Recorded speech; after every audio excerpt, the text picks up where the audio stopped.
For me, reading for research is a lot like a snail. At first, it moves really slow, but if you look away for a while, they've actually moved quite a long distance. This past week, I was leading a canoe trip for the summer camp, Camp Atikva.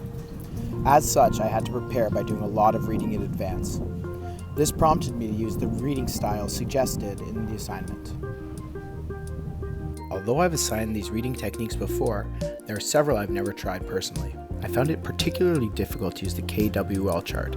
This structure was difficult because it was hard to know what I would want to know about a subject that I already knew nothing about. Another technique that I tried for the first time was using voice recording to take notes. Voice dictation software has come a long way in the last couple of years, and I found it incredibly helpful to take notes on my cell phone just using voice dictation. This use of technology can be extremely efficient and helpful, especially when managing as a self-directed student.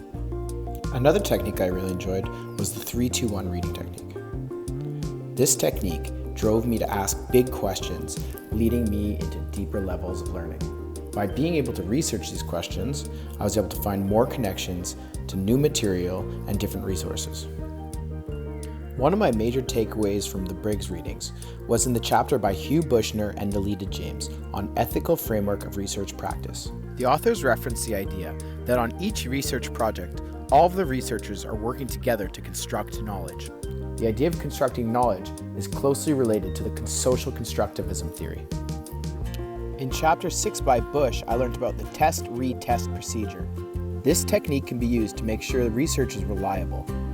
As Bush notes, we know an instrument is reliable if upon multiple tests it yields the same or similar results. It'll be interesting to try out questions to see if they'll be able to yield the same results with different groups. Overall, it was really interesting to read all about all of these different research methods, strategies, and techniques.